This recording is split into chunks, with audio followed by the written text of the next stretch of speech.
ಕಲುಷಿತವಾಗ್ತಿದೆಯೇ ಕರ್ನಾಟಕದ ಗಾಳಿ? ಬೆಂಗಳೂರು ಬೆನ್ನಲ್ಲೇ ಉಡುಪಿ ಮಂಗಳೂರಿಗೂ ಮಾಲಿನ್ಯದ ಭೀತಿ.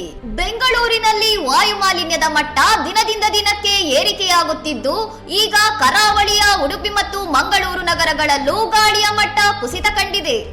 ವಾಹನಗಳ ದಟ್ಟಣೆ ಮತ್ತು ಹೆಚ್ಚುತ್ತಿರುವ ನಿರ್ಮಾಣ ಕಾಮಗಾರಿಗಳಿಂದಾಗಿ ವಾತಾವರಣದಲ್ಲಿನ ಧೂಳಿನ ಕಣಗಳು ಹೆಚ್ಚುತ್ತಿದ್ದು, ಸಾರ್ವಜನಿಕರ ಆರೋಗ್ಯದ ಮೇಲೆ ಕೆಟ್ಟ ಪರಿಣಾಮ ಬೀರುತ್ತಿದೆ. ಸುಂದರ ಕರಾವಳಿ ನಗರಗಳಾದ ಮಂಗಳೂರು ಮತ್ತು ಉಡುಪಿಯಲ್ಲೂ ಮಾಲಿನ್ಯದ ಪ್ರಮಾಣ ಏರಿಕೆಯಾಗಿರುವುದು ಪರಿಸರ ಪ್ರೇಮಿಗಳಲ್ಲಿ ಮತ್ತು ಸ್ಥಳೀಯರಲ್ಲಿ ಆತಂಕ ಮೂಡಿಸಿದೆ. ಮಂಜು ಮತ್ತು ಮಾಲಿನ್ಯದ ಮಿಶ್ರಣದಿಂದಾಗಿ ನಗರ ಪ್ರದೇಶಗಳಲ್ಲಿ ಗೋಚರತೆ ಕಡಿಮೆಯಾಗುತ್ತಿದ್ದು, ವಾಹನ ಸವಾರರು ಕೂಡ ಪರದಾಡುವಂತಾಗಿದೆ.